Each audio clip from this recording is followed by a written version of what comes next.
हलदीठू आरंभ करी आलू जाए सबु वन्यजात जिनिस मिलुछि गोटे जगार।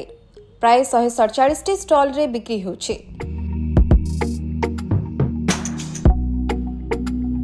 राजधानी भुवनेश्वर में आरंभ होइछि आदिवासी मेला। भुवनेश्वर यूनिट 3 स्थित प्रदर्शनी पड़ियारे आयोजित आदिवासी मेला को उद्घाटन करिसेंति मुख्यमंत्री मोहन चरण माझी। आसंता 16 तारिख पर्यंत चलिबो एही आदिवासी मेला। आदिवासी मेला को छुटिछि लोकंक सुଅ। आगामी दिन में जनसमागम बढ़िबार आशा करा जाउछि।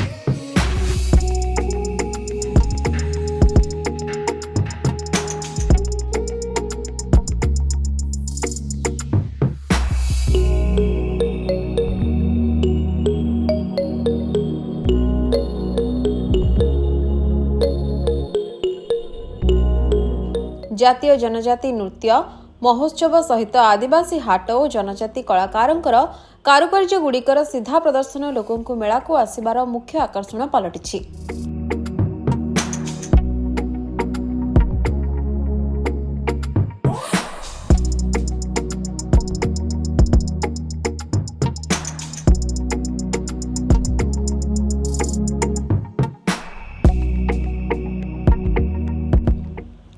तेबे एथर मेलार आदिवासी ग्राम, आदिवासी हाट, कला और हस्तशिल्प ग्राम, जनजाति खाद्य फूड कोर्ट, लाइव डेमोन्स्ट्रेशन, भगवान बिरसा मुंडा पाविलियन मुख्य आकर्षण पलटिछि।